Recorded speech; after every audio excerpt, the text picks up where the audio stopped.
Bismillahirrahmanirrahim. Assalamualaikum warahmatullahi wabarakatuh. Di sini saya kembali akan membacakan buku Sejarah Islam yang Hilang, karangan Firas Al-Khatib, bab kelima, yaitu tentang masa keemasan intelektual. Pada abad ke-9 sampai ke-13 dunia Islam ditandai dengan era perkembangan ilmiah, religius, filsafat, dan kebudayaan dalam skala serta kedalaman yang tak tertandingi sejarah, baik sebelum maupun sesudah era tersebut. Setelah meleset bangkit dari gurun gersang Arab, kebudayaan Islam sekarang meliputi banyak budaya, agama, dan tradisi intelektual yang beragam, mulai dari Spanyol hingga India. Dalam masalah ini, pencapaian kebudayaan sebelumnya dipadukan, dibandingkan, dan menjadi landasan untuk menciptakan zaman keemasan baru dalam penemuan ilmiah. Tak ada tempat lain di dunia ini yang mampu memadukan begitu beragam orang, dilengkapi banyak intelektual lokal.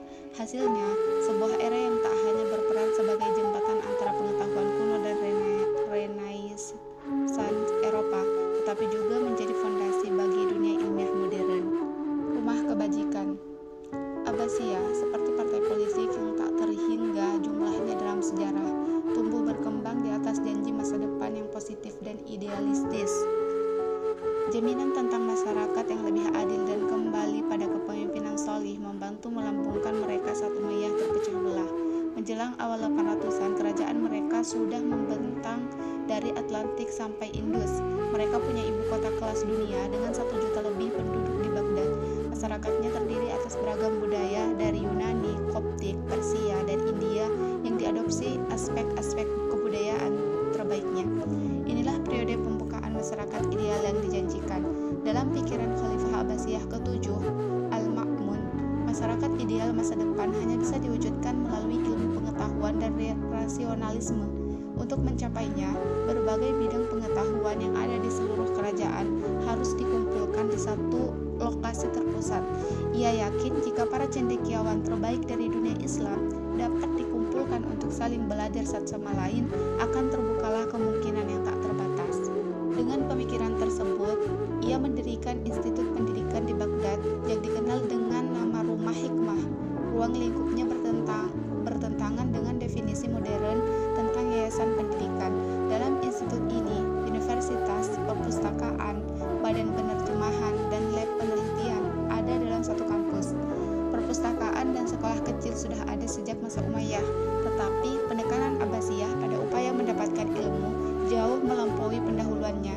Kabarnya, jika seorang cendekiawan menerjemahkan buku apapun dari bahasa asli ke bahasa Arab, ia akan mendapat emas seberat buku itu. Cendekiawan terkenal, Muslim dan non-Muslim dari seluruh dunia itu berkumpul di Baghdad sebagai bagian proyek Al-Ma'mun. Untuk kali pertama dalam sejarah, kelompok terbaik dari tanah Persia, Mesir, India, dan bekas Bizantium dapat dipertemukan untuk memajukan ilmu pengetahuan yang bermanfaat bagi seluruh dunia. Al-Ma'mun bukan hanya pemimpin yang memberikan penekanan khusus pada ilmu pengetahuan. Yang membuat Rumah Hikmah dan masa keemasan Muslim ini unik adalah konteks terjadinya. Pertama, ekspansi kerajaan Muslim berhasil meruntuhkan dinding-dinding yang sebelumnya memisahkan kelompok yang berbeda. Pada masa pra-Islam, tak ada alasan bagi ilmuwan di Alexandria untuk pergi ke Ctesiphon untuk belajar dan mengajar. Kalaupun bepergian, hambatan bahasa akan menghalangi mereka mendapatkan manfaat penuh dari Persia. Aspek unik kedua, dalam era awal Abbasiyah, bahasa Arab menjadi bahasa perantara yang dapat menyatukan orang-orang dari berbagai latar belakang. Tak peduli apakah seseorang itu asli Berber, Suriah, atau Persia, jika memeluk Islam, paling tidak ia paham bahasa Arab elementer yang dibutuhkan untuk sholat dan membaca Quran seperti yang diajarkan Nabi Muhammad. Bahasa Arab tak sekedar menjadi bahasa liturgi, tetapi juga bahasa ilmuwan untuk berkomunikasi dan melakukan penelitian. Yang ketiga, Islam sendiri memerintahkan untuk mencari ilmu, menjadikan penelitian sebagai tindakan ibadah. Banyak ayat dalam Quran dan hadis Nabi yang menekankan peran ilmu pengetahuan dalam kehidupan seorang muslim yang sholih. Nabi dikabarkan bersabda bahwa Tuhan memudahkan jalan ke surga bagi mereka yang melangkahkan kaki untuk mencari ilmu. Bagi para ilmuwan muslim yang hanya berjarak beberapa tahun dari masa ke masa, kehidupan Nabi mendapatkan ridha Allah adalah alasan utama melakukan penelitian dan belajar.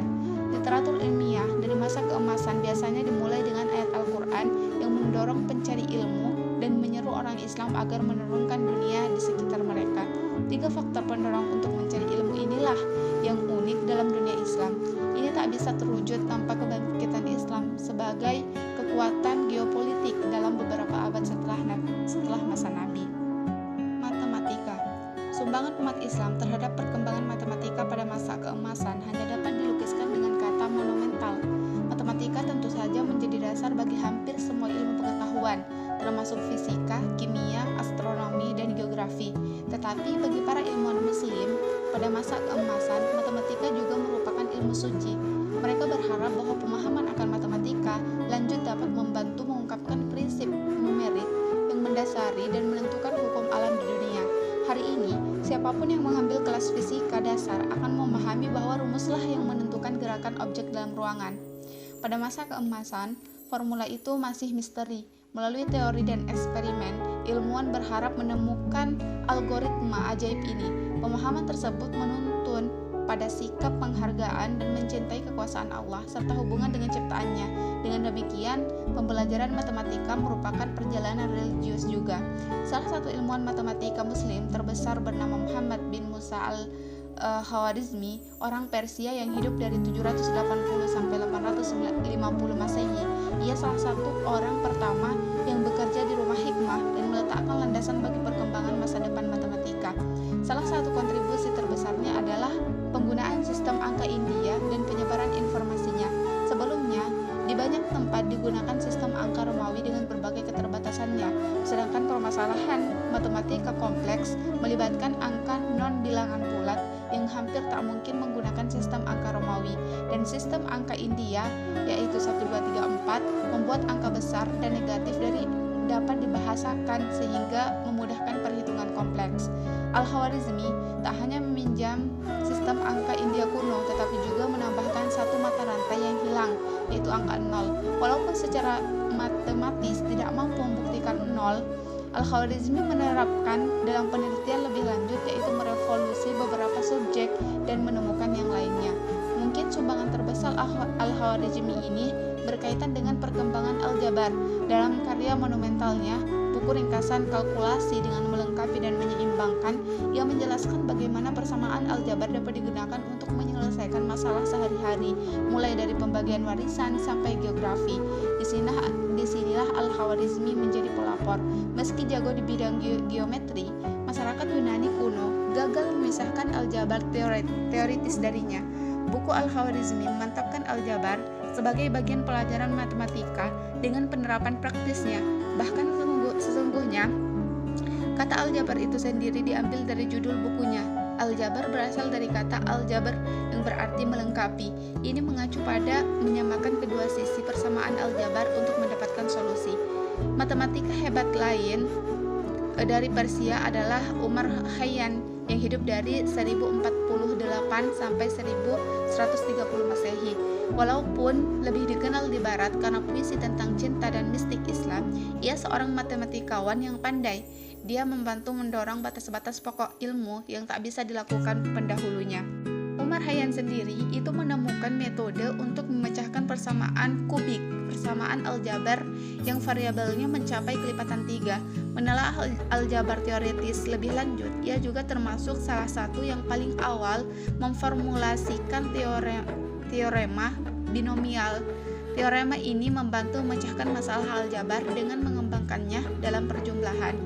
Penemuan ini mungkin tampak terlalu teoritis dan hanya bermanfaat untuk menyiksa murid kelas 2 SMP, tetapi penemuan ini memiliki implikasi penting. Melalui aljabar tingkat lanjut, pelajaran trigonometri dan kalkulus dapat dikembangkan. Kemudian, trigonometri ini dikembangkan orang Islam sendiri, terutama oleh ilmuwan abad ke-10, yaitu Al-Battani, untuk alasan yang sangat praktis. Melalui fungsi trigonometri dan pemahaman dasar tentang binatang, tentang bintang, seseorang dapat menghitung dengan tepat posisinya di bumi. Ini sangat penting bagi orang Islam yang harus sholat menghadap ke Mekah. Buku-buku pedoman yang dihasilkan pada masa keemasan berhasil mendata ratusan kota, titik koordinatnya, dan arah kiblat ke Mekah. Karena alasan ini, sekarang banyak masjid yang dibangun lebih dari 1000 tahun lalu lebih mengarah tepat ke Mekah, bahkan yang berjarak ribuan kilometer jauhnya. Sifat trigonometri dasar yang dikembangkan matematikawan Muslim bahkan berfungsi sebagai basis secara kerja sistem GPS saat ini. Kemudian astronomi. Hasil perkembangan ilmu matematika tingkat lanjut tersebut berupa karya di bidang astronomi. Rumus dan metode yang dikembangkan matematikawan Muslim menjadi dasar untuk penelitian perbintangan. Sementara keyakinan Islam sumber motivasinya. Banyak ayat Quran yang menyinggung benda langit dan pergerakannya. Quran menyatakan matahari dan bulan itu bergerak dengan perhitungan yang tepat. Selain itu, Quran menyatakan bahwa melalui bintang, manusia dapat dipandu melewati kegelapan daratan dan lautan. Bagi kerajaan iman yang membentang dari Samudra Atlantik hingga Hindia ini, kiasan dan Quran tentang sifat matematis langit terlalu banyak untuk diabaikan. Dengan Quran sebagai faktor motivasi, astronom Muslimlah sesungguhnya yang kali pertama mengembangkan ilmu ini. Pada masa kuno, astronomi dan astrologi itu satu dan sama, menimbulkan keyakinan ilmiah yang salah tentang pengaruh bintang pada kehidupan sehari-hari manusia. Orang Islamlah yang kali pertama memisahkan ilmu astronomi dari tebakan dan mitos astrologi. Di bawah perlindungan Al-Ma'mun dan Rumah Hikmah, para astronom dikumpulkan untuk mempelajari teori kuno Ptolemeus yang karyanya dianggap sebagai kunci utama dalam astronomi hingga masa Islam. Aspek kunci gagasan Ptolemeus adalah geosentrisme alam semesta. Bumi diam dan semua benda langit bergerak mengelilinginya. Teori bumi diam ini mulai dipertanyakan saat astronom Muslim menyadari perhitungan Ptolemeus soal gerakan planet dan bintang itu cacat dan perlu dikoreksi.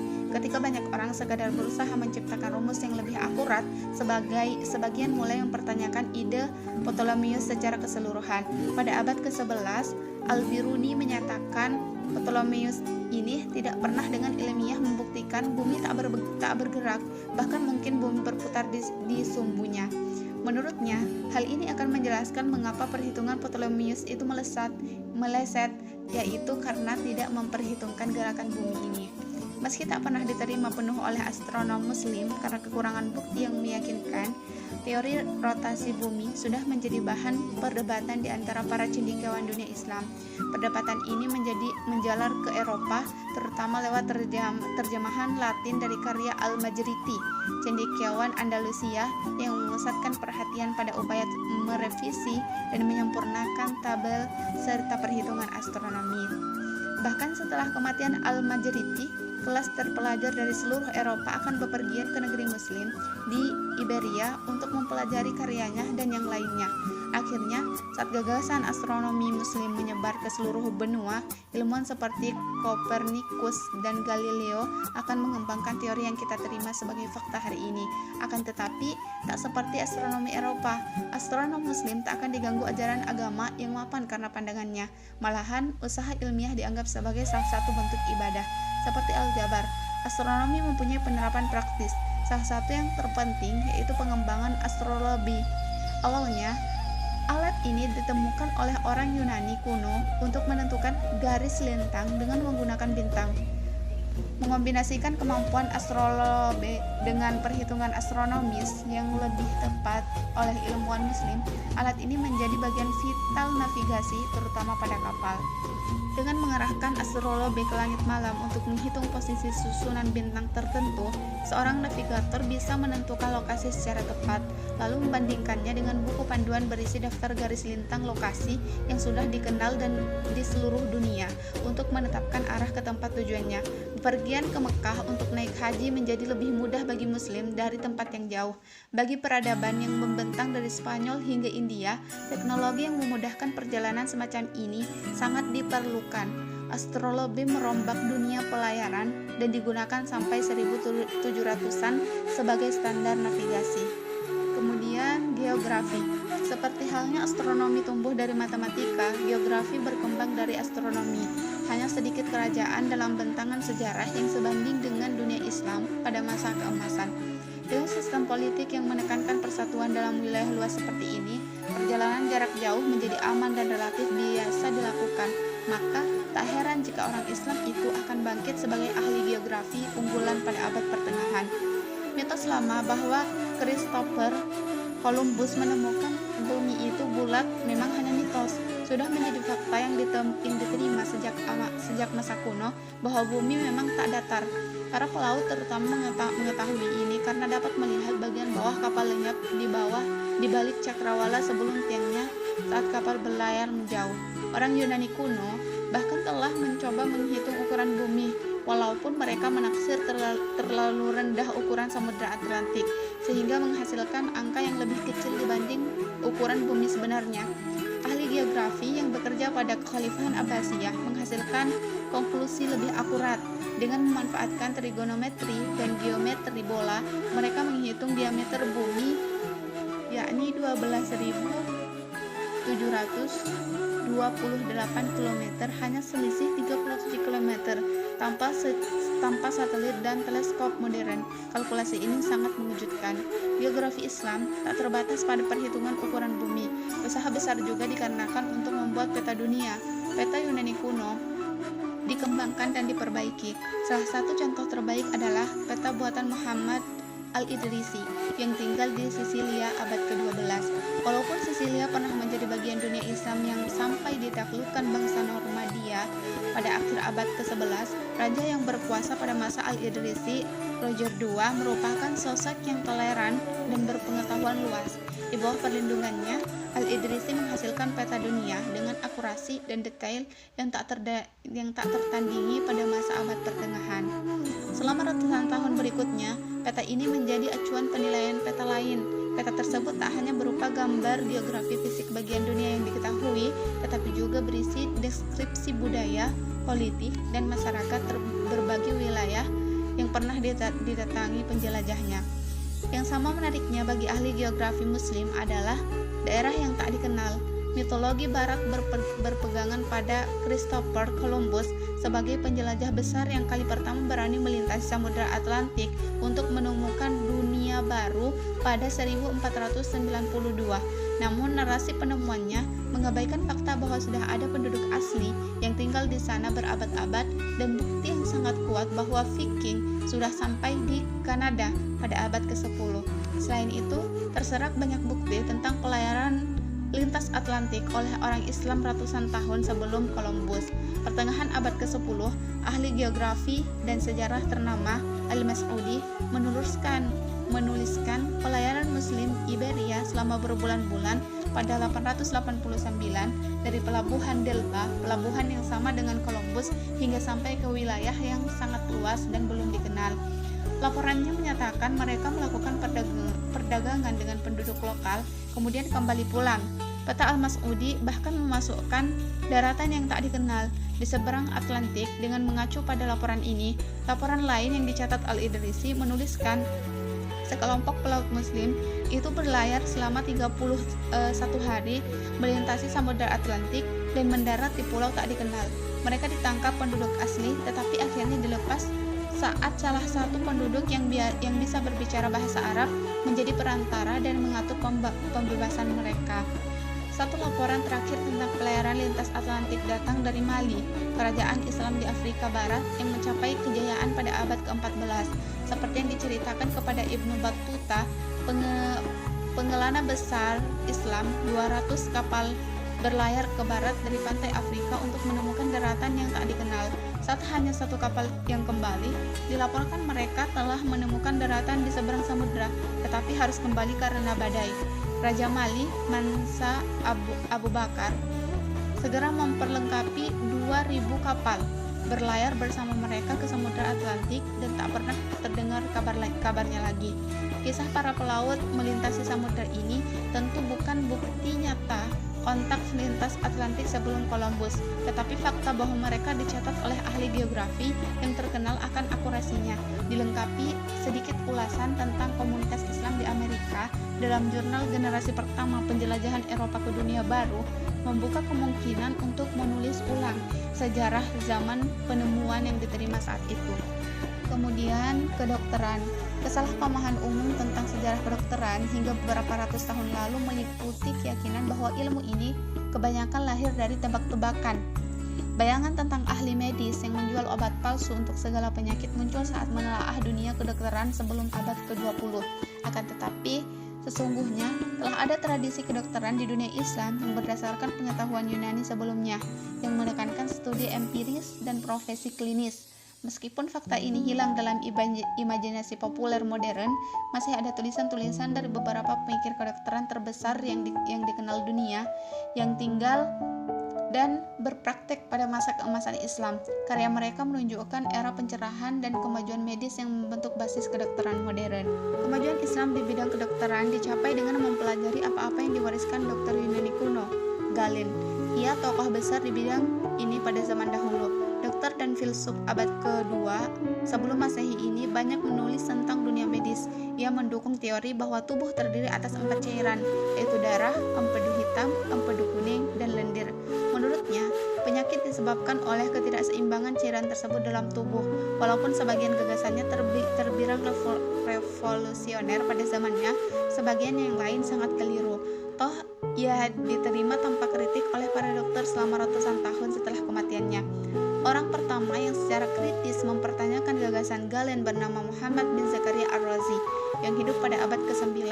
Berdiam di Baghdad, dialah pendukung kuat pemahaman rasional, bukan sekadar secara teoretis tentang tubuh manusia. Dengan tegas, ia memberi judul keraguan tentang Galen pada bukunya.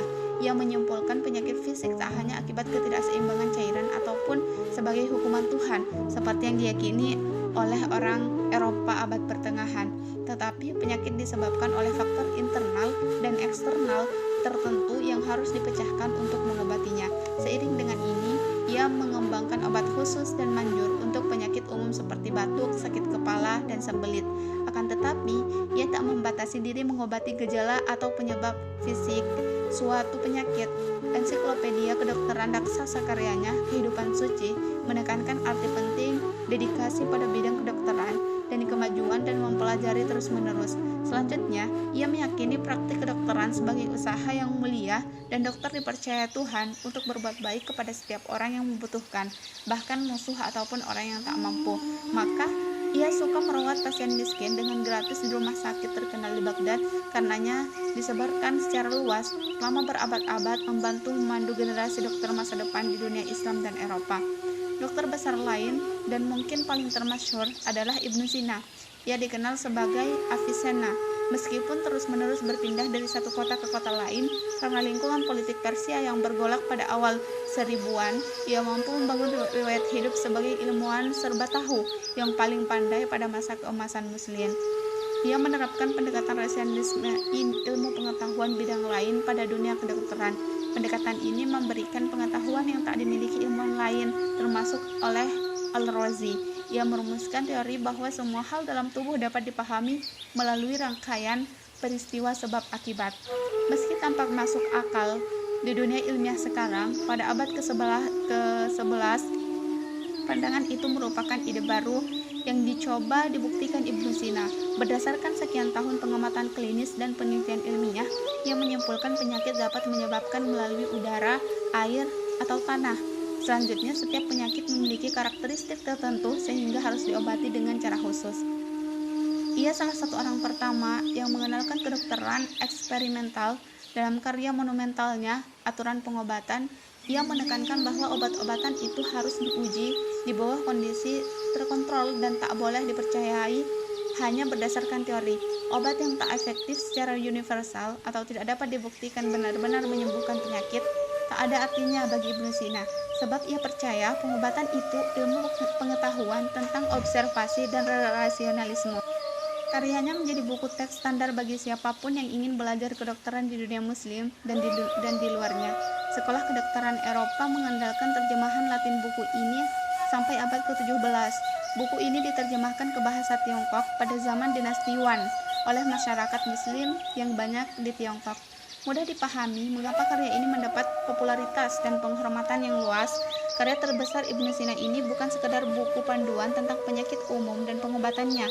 Ini ensiklopedia medis yang lengkap. Deskripsi yang dapat ditemukan di dalamnya meliputi bius anestesi, kanker payudara, rabies, toksin, borok, penyakit ginjal, dan tuberkulosis. Selain itu, Ibnu Sina juga menuliskan tentang hubungan antara kesehatan mental dan fisik, serta menyimpulkan pikiran negatif dapat menyebabkan penyakit seperti halnya faktor lain berupa racun, cedera, atau makanan. Kini kemungkinan hubungan antara pikiran dan tubuh dihubungkan dengan generasi psikolog pertama seperti Freud dan Jung.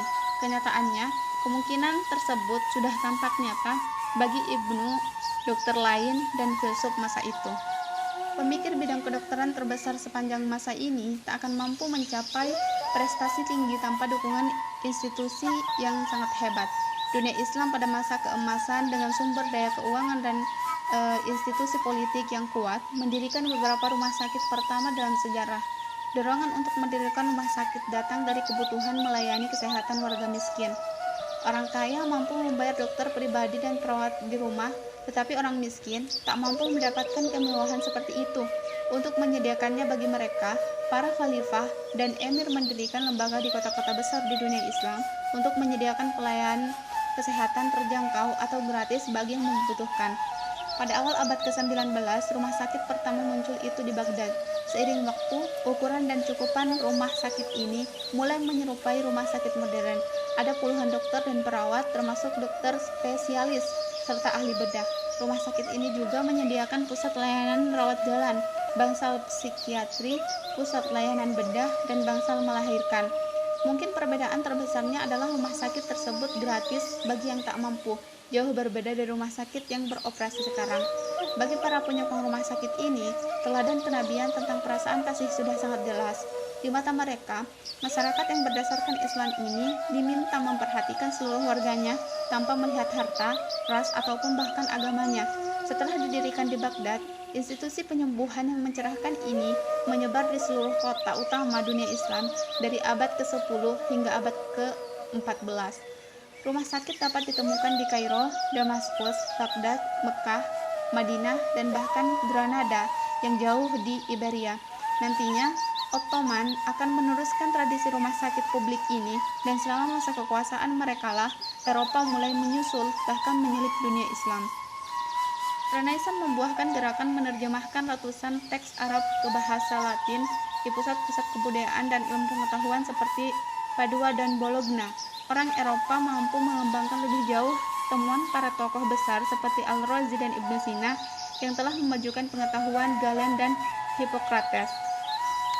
Pengetahuan dan institusi kesehatan saat ini sebagai besar datang dari Barat, tetapi didasarkan pada tradisi kesehatan Muslim sebelumnya yang didasarkan pada Yunani kuno. Narasi perbenturan budaya yang diembuskan kelompok ekstrim kedua pihak dalam konflik modern mengabaikan contoh-contoh tradisi intelektual lintas budaya semacam ini. Selanjutnya, fisika. Sejauh ini, matematika hanya memengaruhi ilmuwan Muslim. Jika mereka benar-benar ingin memahami prinsip yang diciptakan Tuhan untuk mengendalikan alam semesta, berbagai gagasan yang dirumuskan matematikawan harus diterapkan di dunia nyata. Pada titik itulah sekumpulan fisikawan Muslim berbakat hadir. Seperti di bidang lain, fisikawan Muslim membangun pengetahuannya di atas kebudayaan kuno yang karyanya diterjemahkan ke bahasa Arab. Dengan mengambil dari berbagai tradisi intelektual dan ilmu pengetahuan yang sudah dikuasai dunia Islam, para fisikawan masa keemasan mengembangkan beberapa konsep inti dalam bidang ini. Karya mereka membantu meletakkan dasar bagi para tokoh besar seperti ditelaah lebih lanjut oleh Newton dan Einstein. Salah satu ilmuwan utama yang turut menyumbang dalam tradisi intelektual berkelanjutan ini yaitu Ibnu Al-Haytham. Ia berasal dari Irak. Awalnya ia bekerja sebagai pegawai negeri di pemerintahan Abbasiyah, tetapi ia segera meninggalkan pekerjaan itu untuk bergabung dengan pusat intelektual yang menjanjikan di Kairo, ibu kota kerajaan Fatimiyah Setelah berselisih dengan penguasa Fatimiyah, ia menjadi tahanan rumah yang ternyata menghadirkan berkah baginya dan bagi bidang fisika itu sendiri. Saat ditahan di rumahnya sendiri, Ibnu Al-Haytham mampu memusatkan perhatian dan usahanya untuk mempelajari cahaya. Sejak masa kuno, penelitian tentang cahaya dan sifatnya telah membingungkan. Bahkan bagi orang-orang paling cerdas, salah satu gagasan terkemuka tentang cahaya pada masa Ibnu Al-Haytham bersumber dari Ptolemeus. Ia berpendapat bahwa cahaya adalah sinar yang dipancarkan dari mata, membentur objek, dan kembali ke mata sehingga orang bisa melihat. Tradisi Yunani kuno dalam memahami dunia yang sepenuhnya bertumpu pada filsafat cenderung berlawanan dengan keyakinan Ibnu Al-Haytham. Ia menganjurkan agar teori ilmiah diformulasikan melalui penelitian empiris dan eksperimen, maka ia melakukan ratusan eksperimen dalam sifat cahaya. Dengan lebih banyak mengendalikan ilmu pengetahuan daripada filsafat, ia menyimpulkan teori Ptolemeus tentang cahaya yang dipancarkan mata itu benar-benar mustahil. Malah ia mengajukan teori bahwa cahaya itu memantul dari setiap titik objek ke mata, dan sejumlah besar sinar cahaya itu diubah menjadi informasi yang dapat diproses otak. Saat Ibnu Sina membedah mata di Persia untuk memahami bagaimana cahaya melintasinya, Ibnu Al-Haytham sedang mengadakan penelitian serupa di Mesir. Setelah sekian tahun bekerja keras, melakukan penelitian dan eksperimen, Ibnu Al-Haytham itu menulis buku yang tergolong inovatif pada masanya. Dalam bukunya tentang optik, Ibnu Al-Haytham berpendapat bahwa cahaya terdiri atas sinar-sinar yang bergerak dalam garis lurus. Lebih jauh lagi, ia merancang kamera obscura, alat yang terdiri atas kotak kedap cahaya dengan satu lubang kecil yang tembus ke belakang. Pada dinding dalam kotak yang berseberangan dengan lubang, gambar apapun yang tertangkap oleh lubang akan diproyeksi. Ia berpendapat bahwa ini hanya bisa terjadi jika sinar cahaya lurus datang dari objek di luar kotak yang difokuskan oleh lubang dan mendarat di dinding seberang lubang. Ibnu Al-Haytham belum memiliki teknologi yang diperlukan untuk mengembangkan kamera obscura selangkah lebih lanjut menjadi kamera yang dapat menangkap gambar sekarang. Tetapi tanpa penelitian rintisannya di bidang optik, kamera tak akan terwujud dalam 1000 tahun ke depan. Ia juga berhasil memadukan bidang optik dan astronomi dalam kalkulasinya tentang kedalaman atmosfer bumi dengan menggunakan prinsip yang diturunkannya sehubungan sifat cahaya yang dibelokkan. Ia menyimpulkan bahwa saat matahari terbenam, warna langit berubah sesuai dengan sudut sinar matahari yang mengenai atmosfer. Berdasarkan warna dan posisi relatif matahari terhadap bumi pada banyak kesempatan, ia sampai pada perhitungan kedalaman atmosfer yang tak jauh berbeda. Baru ketika pesawat ruang angkasa dari Amerika Serikat dan Uni Soviet terbang ke luar angkasa, kita mampu memverifikasi perhitungan Ibnu Al-Haytham. Prestasi ilmiah Ibnu Al-Haytham ini dapat menjadi bahan tulisan tersendiri dan memang demikian. Dilaporkan ia telah menulis lebih dari 200 buku, tetapi hanya beberapa puluh yang masih terselamatkan hingga kini. Ia melopori perumusan lensa pembesar, hukum gerak, geometri analitis, kalkulus, astronomi, bahkan psikologi eksperimental. Mempertimbangkan seluruh presentasinya secara bersamaan, kita dapat benar-benar memahami warisan Ibnu Al-Haytham sesungguhnya, metode ilmiah. Sekarang metode ini menjadi teknik yang digunakan seluruh ilmuwan untuk mendapatkan pengetahuan ilmiah. Kepercayaan mutlak Ibnu Al-Haytham pada pengamatan dan eksperimen yang sekarang kita sebut metode ilmiah memisahkan sains dari filsafat Yunani kuno. Pemahaman dunia modern dalam seluruh bidang ilmuwan didasarkan pada metode yang diprakarsai tokoh intelektual besar ini. Dalam menjelaskan mengapa ia menyelamati penelitian ilmiah begitu dalam, Ibnu Al-Haytham menyimpulkan, "Saya terus-menerus mencari pengetahuan dan kebenaran. Sudah menjadi keyakinan saya bahwa untuk mendapatkan jalan menuju cahaya dan kedekatan kepada Allah, tak ada cara yang lebih baik dibanding mencari kebenaran dan pengetahuan." Setelah Ibnu Al-Haytham ini meninggal, para ilmuwan muslim melanjutkan penemuannya dan mencari manfaat praktisnya. Penemuan dan pengembangan atas alat-alat lama selalu muncul, dari jam air yang semakin tepat sampai peralatan laboratorium kimia, poros engkol, pompa air, kacamata, kompas, pesawat gelar gelas minuman, bahkan robot bertenaga air. Semuanya muncul di dunia Islam sekitar abad ke-13 dan masih banyak lagi. Yang perlu dicatat melalui studi sains selanjutnya, revolusi teknologi terjadi di dunia Islam ketika cahaya kreativitas ilmiah muslim itu meredup saat pasukan perang salib dan suku Mongol menimbulkan malapetaka di jantung negeri muslim pada abad ke-12 dan ke-13. Eropa Kristen memungutnya. Di sana, revolusi ilmiah lain dipacu lewat karya Kopernikus, Galileo, dan Newton. Semuanya familiar dengan literatur ilmiah Islam dan hampir pasti dipengaruhi olehnya. Kemudian fikih dan hadis. Dengan perkembangan ilmu pengetahuan empiris, tumbuhlah ilmu pengetahuan Islam. Melalui penelitian mendalam tentang Quran dan tindakan Nabi, para cendekiawan merumuskan bidang fikih, hukum, jurisprudensi Islam. Berlawanan dengan pemahaman modern tentang hukum sekuler, fikih berlaku dalam segala hal, mulai hukum kriminal sampai cara sholat dan makan yang halal.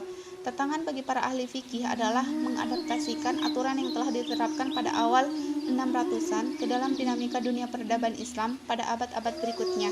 Dari tantangan ini, berkembanglah interpretasi fikih yang beragam dan disebabkan oleh ulama yang berbeda-beda, tetapi semuanya bertujuan memahami dan menerapkan Quran serta teladan Nabi seotentik mungkin. Penafsiran ini menjadi ajaran pemikiran hukum yang dikenal sebagai mazhab.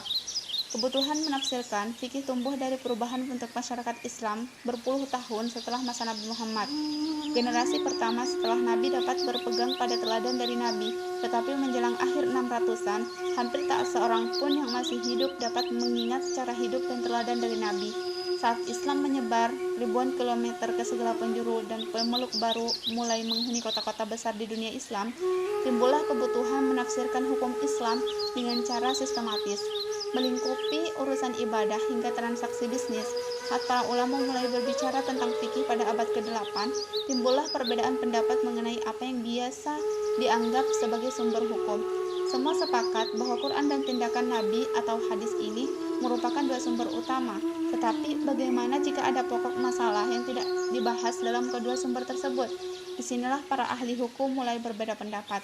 Salah satu ulama pertama, Abu Hanifah, mulai mengenalkan gagasan bahwa logika rasional harus berperan utama dalam pengembangan fikih. Ia berpendapat bahwa jika tak disebutkan dalam Quran atau hadis, ahli hukum yang dididik secara khusus dalam fikih harus menggunakan penilaian terbaiknya untuk menghasilkan aturan berdasarkan apa yang akan dilakukan Nabi untuk masalah itu. Mungkin tak mengejutkan jika gagasan Abu Hanifah ini paling populer di Irak. Tempat pemikiran rasional Al-Ma'mun mendirikan rumah hikmah hanya beberapa dekade kemudian. Ahli hukum besar kedua yaitu Malik, yang sezaman dengan Abu Hanifah. Ia tinggal di Mekah, kota tempat Nabi hidup dan menyebarkan agama Islam.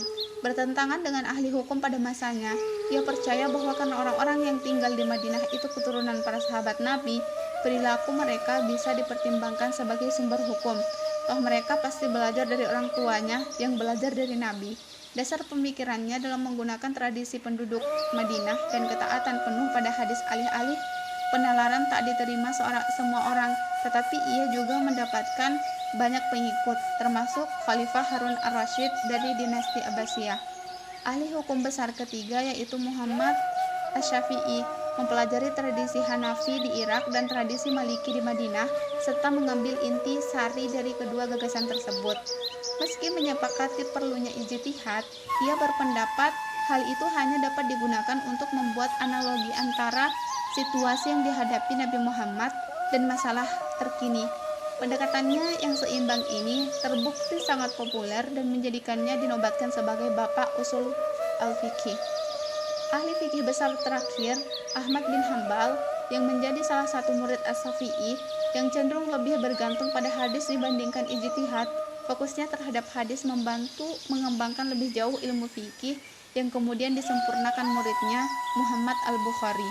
Berdasarkan prinsip-prinsip yang diterapkan para ahli fikih ini, berkembanglah 4 mazhab, yaitu Hanafi, Maliki, Syafi'i, dan Hambali. Ini bukanlah sekte berlainan dalam Islam, melainkan lebih merupakan penafsiran berbeda tentang Islam. Pada akhirnya, semua mengarah ke tujuan yang sama, menjalankan agama Islam semurni mungkin, bahkan dalam konteks yang berbeda dari zaman Nabi. Sekarang keempat mazhab ini masih diikuti oleh lebih dari 1 miliar muslim. Mazhab Hanafi paling populer di anak benua India, Asia Tengah, Turki, dan Balkan. Mazhab Maliki menonjol di Afrika Utara dan Barat. Mazhab Syafi'i dipraktikkan di Mediterania Timur, Mesir, Afrika Timur, dan Asia Tenggara. Sedangkan mazhab Hambali terbatas di Jazirah Arab saja. Dalam masyarakat imigran muslim di Eropa dan Amerika, keempat mazhab itu bercampur, membangkitkan tantangan baru berkaitan dengan cara menerapkan hukum Islam di tengah komunitas yang beragam. Sebagai hasil pertumbuhan ilmu fikih, studi hadis sendiri menjadi lebih menonjol pada era Abbasiyah. Sebagian besar ucapan Nabi diwariskan dari mulut ke mulut. Orang-orang akan mengatakan mereka orang-orang akan mengatakan mereka mendengarkan dari X, yang mendengar dari Y, yang mendengar dari Z, yang mendengar dari sahabat, yang mendengar dari Nabi. Meskipun tampaknya kebanyakan muslim itu berusaha sebaik mungkin menyampaikan apa yang mereka dengar, beberapa keraguan menyelinap berkaitan dengan autentisitas hadis setelah melintasi banyak generasi. Bahkan ada klaim bahwa sebagian hadis itu sepenuhnya karangan dan tak pernah diucapkan Nabi. Hadirlah di tengah kegamparan ini Muhammad Al-Bukhari yang menyadari ancaman akibat keraguan tentang hadis. Ia menjadi orang pertama yang memelopori pendekatan ilmiah untuk menentukan autentisitas setiap hadis. Seperti ilmuwan muslim pelopor yang hidup pada masa tersebut, Al-Bukhari menolak menerima segala sesuatu hanya berdasarkan keimanan serta menekankan metode empiris dan terorganisasi dalam analisisnya. Dalam pemikiran Al-Bukhari, agar sebuah hadis itu dapat disebut autentik, baik kata-kata hadis itu sendiri maupun rantai penyampaiannya hingga ke Nabi Muhammad harus diverifikasi. Memberikan penekanan khusus pada pencapaiannya, Al-Bukhari dengan sangat cermat meneliti kehidupan orang-orang yang meriwayatkan hadis. Jika salah satu orang dalam rantai tersebut diketahui pernah berbohong, bertindak tak jujur, atau secara terbuka melanggar hukum Islam, Al-Bukhari akan menolak menerima keaslian hadis itu. Setelah seumur hidup meneliti dengan hati-hati kehidupan para penyampai hadis, Al-Bukhari mengompilasi antologi lebih dari 7.000 hadis yang ia anggap asli seluruhnya. Metode ini hampir diterima dengan suara bulat oleh para ulama, dan kompilasinya dikenal sebagai Sahih Al-Bukhari, berarti hadis menurut Al-Bukhari.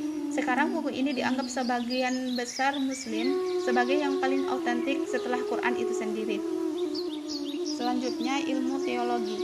Pada intinya, teologi Islam itu relatif jelas, didasarkan pada keyakinan akan keesaan mutlak Tuhan dan ketegasan pesan Nabi Muhammad. Meyakini Islam secara tak langsung berarti menyatakan menerima Quran sebagai firman Tuhan dan hadis sebagai petunjuk yang bersifat ketuhanan. Menurut pemikiran tradisional Islam, dua sumber ini dibutuhkan dalam hidup muslim agar sesuai dengan kehendak Tuhan dan meraih kebahagiaan abadi di surganya. Akan tetapi, pada pertengahan abad ke-8, pendekatan keagamaan baru ini mulai timbul. Ketika menerjemahkan teks ilmiah Yunani kuno, umat muslim juga membaca karya-karya filsafat. Lahirlah generasi filsafat Islam baru yang meyakini bahwa rasionalisme itu dapat digunakan untuk menemukan kebenaran ilahiyah.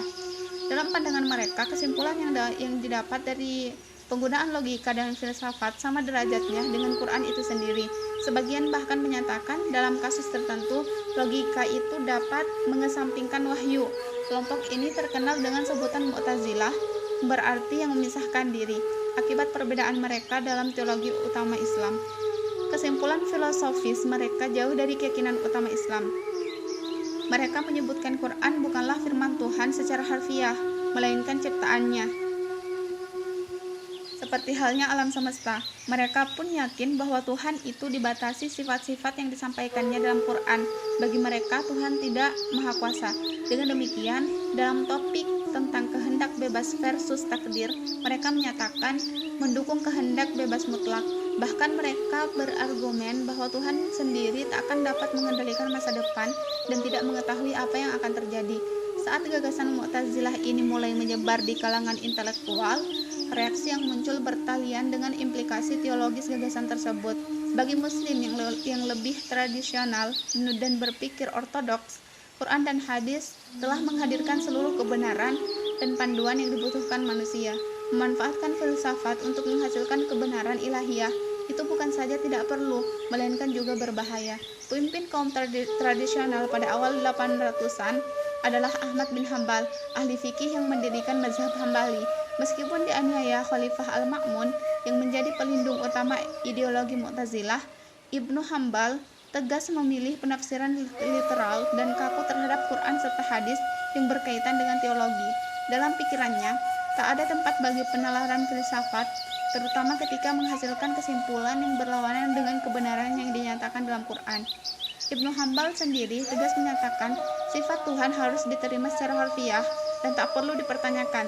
Jika Quran menyatakan Allah Maha Melihat, maka Allah Maha Melihat, dan tak seorang pun perlu berusaha memahami bagaimana cara Allah melihat semuanya atau merasionalisasikan bagaimana mungkin itu terjadi. Pendekatan Ibnu Hambal ini yang tegas dalam masalah ini membuatnya punya banyak pengikut dan mampu menahan laju penyebaran keyakinan Mu'tazilah. Tetapi pandangan tersebut terus populer di kalangan akademis sampai pendekatan lain yang melawannya bangkit. Meskipun menekankan kembali otoritas Quran dan hadis dalam menyikapi penalaran filsafat, pendekatan literal gagal melawan gagasan spesifik dari Mu'tazilah. Hal ini berubah saat pemikiran abad ke-10 Al-Ansari mulai mendukung keyakinan tradisional melalui penalaran. Ia tetap meyakini interpretasi literal Quran ala Ibnu Hambal, namun ia menilai tak ada salahnya menggunakan penalaran filsafat untuk mempertahankan penafsiran tersebut. Pendekatannya dalam teologi dikenal sebagai madhab Asy'ari dan metode diskursus rasionalnya dikenal sebagai kalam. Menggunakan kerangka kerja ini, kaum tradisional mulai menyerang setiap argumen Mu'tazilah dengan logika yang oleh Mu'tazilah sendiri sangat dijunjung tinggi. Pemikiran tradisional terbesar adalah Abu Hamid Al-Ghazali. Ia terkadang dianggap sebagai orang Islam paling berpengaruh dalam sejarah setelah Nabi dan para sahabatnya. Setelah mempelajari Mu'tazilah dan Ansari secara mendalam, ia menguasai banyak argumen teologis kedua aliran tersebut. Selain berbagai pendekatan agama secara umum, ia berpendapat bahwa keyakinan seorang tak boleh didasarkan seluruhnya pada penalaran filsafat. Tetapi logika itu harus digunakan untuk melawan gagasan tradisional ketika diperlukan. Menurut autobiografisnya, ia menyimpulkan jalan sejati menuju Tuhan adalah ketaatan mutlak kepadanya dan mensucikan jiwa dari keinginan duniawi. Penekanan terhadap penyucian ini menjadi fokus utama Sufisme, komunitas spiritual yang menuntut keterlepasan dari dunia demi mencapai kedekatan dengan Tuhan. Karya Al-Ghazali akhirnya membantu membalikkan arus aliran Mu'tazilah yang mundur dan dilupakan selama berabad-abad setelahnya. Secara bersamaan, Sufisme yang didukung oleh Al-Ghazali sangat populer dan menjadi gerakan utama di hampir seluruh daratan Islam. Kemudian Syiah. Ketika sebagian besar dunia Islam menerima pendekatan fikih dan hadis yang dibuat para ulama ternama, sebuah kelompok minoritas menolaknya sama sekali. Awalnya mereka berangkat dari komunitas Islam yang politis, tetapi seiring berjalannya waktu berkembang dimensi religius di dalamnya. Kelompok ini meyakini Ali dan keturunannya itu paling berhak menjadi khalifah. Mereka mulai menyuarakan pemikiran lain tentang hukum Islam dan hadis yang berakar dari perbedaan politik dengan khalifah sebelumnya. Kelompok ini menyebut dirinya Syiah Ali, yang berarti kelompok Ali tetapi sering disebut sebagai Syiah. Bagi Syiah, semuanya bermula dari terpilihnya Abu Bakar sebagai khalifah pada hari wafatnya Rasul. Dalam pertemuan itu, Umar mencalonkan Abu Bakar dan memberikan sumpah setia kepadanya. Saat itu, Ali tidak hadir. Meski Ali sendiri menerima Khalifah Abu Bakar, generasi Syiah berikutnya mulai mempertanyakan legitimasinya. Di mata mereka, sepupu dan menantu Nabi ini seharusnya ada dalam pertemuan dan dipilih sebagai khalifah pertama. Hal ini berujung ada kepercayaan bahwa Abu Bakar, Umar, dan seluruh pendukungnya merampas kekuasaan yang menolak hak sah keluarga Nabi sebagai pemimpin umat Islam. Bagi Syiah, seluruh konsep kekhalifahan itu batal. Malahan mereka menganjurkan dunia Islam itu dipimpin keturunan Nabi melalui putrinya, Fatimah, yang menikah dengan Ali. Kaum Syiah sendiri itu menganut paham imamah, pemahaman bahwa hanya keturunan Ali yang berhak memerintah. pertama, sedangkan anaknya Hasan dan Husain merupakan yang kedua dan ketiga. Meskipun mempercayai imamah dan bukannya kekhalifahan, Syiah belum menjadi sekte terpisah dari Islam. Imamah sekedar konsep politik yang tak secara otomatis memiliki implikasi keagamaan. Bahkan Khalifah Umayyah dan Abbasiyah secara umum dirujuk sebagai imam juga. Agar dianggap sebagai kelompok keagamaan, bukan sekedar golongan politik, argumen Syiah tentang khalifah pertama itu beranjak lebih jauh, antara lain dengan menyebut Abu Bakar dan pendukungnya sebagai perampas kekuasaan, sehingga setiap hadis yang disampaikan lewat mereka tak bisa dipercaya. Argumen ini mengandung implikasi keagamaan yang luar biasa. Orang-orang yang mendukung Khalifah Abu Bakar meriwayatkan sebagian besar hadis yang diterima para ulama. Aisyah, istri Nabi, dan tetangganya Abu Hurairah bersama-sama melaporkan ratusan hadis yang terdaftar di Sahih Bukhari. Bagi kaum Syiah, hadis ini tak dapat dipercaya karena dukungan politisinya terhadap Abu Bakar, Umar, dan Utsman. Untuk mengisi kekosongan akibat penolakan ribuan hadis itu, Syiah menunaikan ucapan para imam ke tingkat tepat di bawah atau dalam beberapa hal sama dengan ucapan Nabi. Bagi dunia Islam, ini adalah hujatan, tetapi bagi Syiah, para imam, berkat garis keturunan khusus mereka, tak mungkin menjadi penafsiran keagamaan yang salah karena mendapatkan pengetahuan khusus langsung dari Tuhan. Sebagian besar ideologi ini tampaknya dipengaruhi filsafat Mu'tazilah, karena dalam mendekatkan ortodoks Islam gagasan manusia dengan satu setengah dewa tak bisa diterima. Konsep Neoplatonik dari filsuf utama pada masa awal abad Abbasiyah dapat membantu Syiah melegitimasi imamah dari perspektif teologi. Cabang utama Syiah dikenal sebagai Itsna Asy'ariyah, imam 12, karena mereka yakin ada 12 imam setelah Nabi Muhammad. Menurut mereka, garis imam berhenti di Imam Muhammad Al-Mahdi yang bersembunyi saat baru berusia 5 tahun pada 874 Masehi. Dengan demikian, dimulailah periode yang dikenal sebagai Gaib kecil. Selama wakil khusus mampu tetap berkomunikasi dengan dia dan menerima petunjuk bagi kaum Syiah, tetapi pada 940 Masehi diumumkan bahwa Al-Mahdi telah pergi ke Gaib besar dan komunikasi lebih jauh dengan imam tak dimungkinkan. Kaum Syiah percaya sang imam Gaib hanya akan turun pada akhir masa untuk memulai era utopis di bawah pimpinannya. Tetapi sampai ia turun, pengikut 12 imam ini menyatakan dengan tegas bahwa petunjuk dapat ditemukan dalam Quran, kompilasi hadis yang mereka anggap asli, dan perilaku serta keyakinan 12 imam ini bukan satu-satunya kelompok Syiah yang tumbuh pada masa pergolakan awal dinasti Abbasiyah. Kelompok lainnya percaya hanya pada 7 imam dan kemudian dikenal sebagai Sab'iyah, 7 imam. Kelompok ini lebih sukses secara politis dibandingkan kelompok 12 imam. Abad ke-10 merupakan periode kebangkitan negara-negara Syiah, 7 imam di Arab Timur dan Mesir.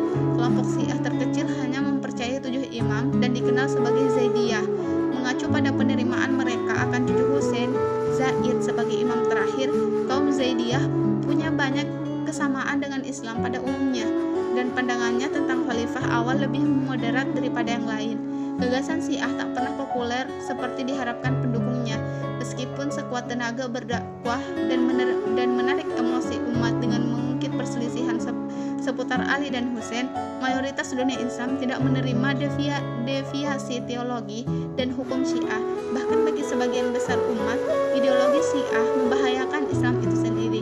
Lagi pula, sejak mula pergerakan Islam telah dianggap unik, Quran menguraikan secara detail bagaimana bangsa-bangsa sebelumnya yang telah dikirim Nabi mengubah-ubah pesan dan menguranginya agar sesuai kebutuhan mereka, dengan menyebut Yahudi dan Kristen sebagai contoh utama. Menurut keyakinan Islam, Muhammad diutus sebagai nabi penutup dengan pesan suci yang tak bisa diubah atau disampaikan seperti sebelumnya. Saat kekuatan intelektual internal mulai mengancam kesucian gerakan Islam, reaksinya sebagai besar negatif. Selain hukuman politis oleh pemerintah Abbasiyah, ahli teologi arus utama bersegera menolak ideologi Syiah dan menamakan diri Ahlus Sunnah wal Jamaah, orang-orang yang mengikuti sunnah Nabi dan kesepakatan bersama, disingkat dengan Sunni. Ahli teologi yang paling berpengaruh bernama Abu Hamid Al-Ghazali ialah Al-Ghazali yang sama dengan yang menghabiskan waktu untuk membuktikan kesalahan argumen filsuf Mu'tazilah. Dengan kombinasi kelemahan argumen intelektual dan kekalahan militer politik negara bagian Syiah pada abad ke-12, popularitas Syiah menyusut sejak 11 ribuan. Syiah akan kembali menjadi kekuatan utama di dunia Islam saat kebangkitan kerajaan Safavid pada awal 15 ribuan.